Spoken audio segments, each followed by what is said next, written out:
আসসালামু আলাইকুম। লিতাস কুকিংয়ে সবাইকে স্বাগতম। আমন্ত্রণ জানাচ্ছি আমার নতুন একটি এপিসোড দেখার জন্য।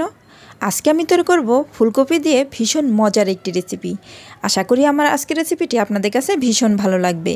আর ভালো লাগলে আমার চ্যানেলটি সাবস্ক্রাইব করে ফ্রেন্ডস অ্যান্ড ফ্যামিলির সাথে শেয়ার করবেন। আর পাশে থাকা বেল বাটনে ক্লিক করে রাখবেন আমার পরবর্তী ভিডিওর নোটিফিকেশন পাওয়ার জন্য। আর ভিডিওটি দেখা শুরু করার আগে অবশ্যই একটি লাইক দিয়ে তারপর দেখা শুরু করবেন। তো এর জন্য আমি আগে থেকে চুলায় পানি দিয়ে ফুটিয়ে নিয়েছি। এবার এই ফুটন্ত পানির মধ্যে দিয়ে দিচ্ছি ফুলকপি। এবার একটি প্যাচলা দিয়ে ফুলকপিগুলোকে একটু নেড়ে দিচ্ছি। আর এই ফুলকপিগুলো দেওয়ার আগে কিন্তু অবশ্যই এই পানিটাকে ভালো করে ফুটিয়ে নিতে হবে। এবার এখানে আমি অ্যাড করে দিচ্ছি সামান্য পরিমাণে লবণ, অ্যাড করে দিচ্ছি সামান্য একটু হলুদের গুঁড়া। এটা অপশনাল, আপনারা চাইলে দিতে পারেন কিংবা নাও দিতে পারেন। আমি একটু দিয়ে দিলাম, এতে করে এই ফুলকপিগুলোর কালারটা অনেক সুন্দর আসবে। ফুলকপিগুলো সাদা থাকলে একটু ফ্যাকাশে ভাব লাগে, সেজন্য একটু হলুদ দিলে এটার কালারটা অনেক সুন্দর আসে। এবার নেড়ে ভালো করে ফুলকপির সঙ্গে এই হলুদের গুঁড়াটাকে ভালো করে মিক্স করে দিতে হবে। মিক্স করে নেওয়া হয়ে গেছে। এবার ঢাকনা দিয়ে ঢেকে অপেক্ষা করছি 10 মিনিট। ফিরে আসছি 10 মিনিট পর। 10 মিনিট পর ঢাকনা খুলে একটু নেড়ে দিচ্ছি। ফ্রেন্ডস, আমাদের ফুলকপিগুলো কিন্তু এখনও সিদ্ধ হয়নি। আমি আবারও ঢাকনা দিয়ে ঢেকে দিচ্ছি 10 মিনিটের জন্য। ফিরে আসছি 10 মিনিট পর। আর এরই মধ্যেই কিন্তু আমাদের এই ফুলকপির যে পানিটুকু ছিল সেটুকু শুকিয়ে গিয়েছে। আর ফুলকপি কিন্তু খুব ভালোভাবে সিদ্ধ হয়ে গিয়েছে, একদম নরম সফট হয়ে গিয়েছে ফুলকপি। আর যেটুকু পানি অবশিষ্ট আছে সেটুকু আমি নেড়েচেড়ে ভালো করে শুকিয়ে নিচ্ছি। ফুলকপিগুলো একদম পারফেক্টভাবে হয়ে গিয়েছে। এবার আমি চুলা থেকে এই ফুলকপিগুলোকে তুলে নিচ্ছি। আর অবশ্যই কিন্তু এই ফুলকপিগুলোকে একটু ঠান্ডা করে নিতে হবে। এই শীতে গরম ভাতের সাথে যদি এরকম ফুলকপির একটি রেসিপি থাকে তাহলে আর কোনো কিছুর প্রয়োজন হয় না। এতটাই মজার আর টেস্টি এই রেসিপিটি। এদিকে চুলায় একটি প্যান বসিয়ে দিয়েছি আর দিয়ে দিচ্ছি সরিষার তেল। আর অবশ্যই কিন্তু এখানে সরিষার তেলটাই দিতে হবে। সরিষার তেলটা একটু গরম হয়ে আসলে এখানে দিয়ে দিচ্ছি 4 কোয়া রসুন। আর রসুনগুলোকে একটু ভেজে নিচ্ছি। আর রসুন আমি এখানে 4 কোয়া দিয়েছি, আপনারা চাইলে কিন্তু কম বেশি করেও দিয়ে দিতে পারেন। এখানে দিয়ে দিচ্ছি 5টি কাঁচামরিচ। আর কাঁচামরিচগুলোকে অবশ্যই মাথাটা একটু ভেঙে দিতে হবে। এতে করে কাঁচামরিচগুলো কিন্তু আর ফুটবে না, খুব ভালোভাবে ভাজা হয়ে যাবে। এবার দিয়ে দিচ্ছি 4-5টি শুকনা মরিচ। শুকনা মরিচগুলো দিয়ে এগুলোর সঙ্গে খুব ভালো করে মিক্স করে ভেজে নিচ্ছি। আর মরিচগুলোকে কিন্তু অবশ্যই একটু মচমচে করে ভেজে নিতে হবে। আর এই পর্যায়ে চুলার আঁচটা লোতে রাখতে হবে। আর চুলার আঁচটা লোতে রেখেই কিন্তু এগুলোকে ভেজে নিতে হবে। এতে করে এগুলো আর পুড়ে যাবে না। আর চুলার আঁচটা যদি হাইতে থাকে তাহলে এগুলো খুব তাড়াতাড়ি কালার চলে আসবে, কিন্তু মচমচে হবে না। আমার পেঁয়াজ এবং কাঁচামরিচগুলো কিন্তু ভাজা হয়ে গিয়েছে। এবার এগুলোকে তুলে নিচ্ছি।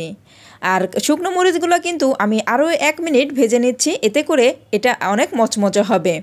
আর শুকনো মরিচটা যদি মচমচে হয় তাহলে কিন্তু এই শুকনো মরিচটা খেতে ভীষণ ভালো লাগে আর খুব সুন্দর একটা ফ্লেভার আসে। তো মরিচ আর রসুনগুলো কিন্তু ভাজা হয়ে গিয়েছে।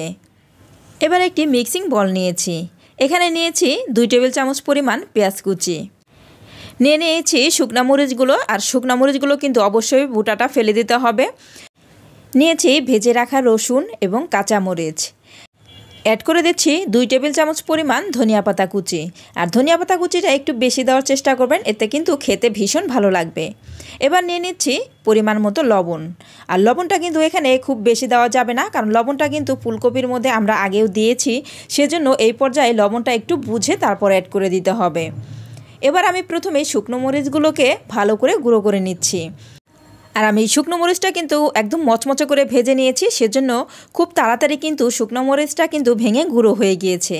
এবারে শুকনো মরিচের সঙ্গে আমি কাঁচামরিচগুলোকেও ভেঙে নিয়েছি এবং রসুনগুলোকেও আমি খুব ভালো করে নরম সফট করে এই মরিচের সঙ্গে ভালো করে মিশিয়ে নিচ্ছি। আর চুলার আঁচটা লোতে রেখে ভেজে নেওয়ার কারণে এই রসুনগুলোও কিন্তু একদম নরম সফট হয়ে গিয়েছে। এবার পেঁয়াজের সঙ্গে ধনিয়া পাতা দিয়ে আমি ভালো করে মিক্স করে নিচ্ছি। তো ফ্রেন্ডস, যারা এই পর্যন্ত আমার ভিডিওটি দেখছেন অথচ লাইক দেন নাই, তারা প্লিজ একটি লাইক দিয়ে দেবেন। আর যারা এখনও আমার চ্যানেলটি সাবস্ক্রাইব করেন নাই তারা প্লিজ আমার চ্যানেলটি সাবস্ক্রাইব করে দেবেন। তো এগুলো কিন্তু ভালো করে মিক্স করে নেওয়া হয়ে গেছে। এবার এখানে অ্যাড করে দিলাম সরিষার তেল। আর সরিষার তেলটা কিন্তু আমি একটু বেশি দিয়েছি, এতে কিন্তু খেতে ভীষণ ভালো লাগবে। সরিষার তেলটা দিয়ে আমি আবারও ভালো করে মিক্স করে নিচ্ছি। তো মিক্স করে নেওয়া হয়ে গেছে। এবার এখানে অ্যাড করে দিচ্ছি সেই সিদ্ধ করে রাখা ফুলকপি। আর এরই মধ্যে ফুলকপিগুলো কিন্তু খুব ভালোভাবে ঠান্ডা হয়ে গিয়েছে। এগুলো হাত দিয়ে ধরলেও কিন্তু এখন কোনো সমস্যা হবে না। আমি সবগুলো ফুলকপি নিয়ে নিয়েছি। এবার এই ফুলকপিগুলোকে ভালো করে মিক্স করে নিচ্ছি। আর এই ফুলকপির সঙ্গে পেঁয়াজ রসুনগুলোকে খুবই আলতো হাতে মিক্স করে নিতে হবে, তা না হলে কিন্তু একেবারে গলে যাবে। এই পর্যায়ে এই ফুলকপিগুলো কিন্তু খুব বেশি জোরে চটকানোর কোনো প্রয়োজন নেই, কারণ এই ফুলকপিটা একদম নরম সফট, সেজন্য আলতো হাতে একটু মিক্স করে নিলেই হয়ে যাবে। তো আমার ফুলকপির ভর্তাটা কিন্তু একদম পুরোপুরি রেডি। এবার আমি ফুলকপির ভর্তাটাকে সার্ভ করে নিচ্ছি। ফুলকপির দিনে এরকম একটি ফুলকপির ভর্তা খাবো না তাই কি হয়? একবার হলেও এই রেসিপিটি বাসায় ট্রাই করে দেখবেন। আমার বিশ্বাস আপনাদের বাসার সবাই ভীষণ পছন্দ করবে, আর গরম ভাতের সঙ্গে একেবারে জমে যাবে। তো আমার ফুলকপির ভর্তা একেবারে রেডি। তো ফ্রেন্ডস, আমার আজকের রেসিপিটি আপনাদের কাছে কেমন লেগেছে অবশ্যই আমাকে কমেন্ট করে জানাবেন। আর যারা একেবারে নতুন রাঁধুনি, আশা করি আমার আজকের রেসিপিটি তাদের কাজে আসবে। আর যারা একবারও এইভাবে ফুলকপির ভর্তা তৈরি করে খেয়ে দেখেন নাই, তারা একবার হলেও এই রেসিপিটি তৈরি করে খেয়ে দেখবেন। আমার বিশ্বাস আপনাদের সবার কাছে ভীষণ ভালো লাগবে। তো আজ এই পর্যন্তই। পরবর্তী পর্বে আবার দেখা হবে। সবাই ভালো থাকবেন, আমার পাশে থাকবেন, আমাকে সাপোর্ট করবেন। আল্লাহ হাফেজ।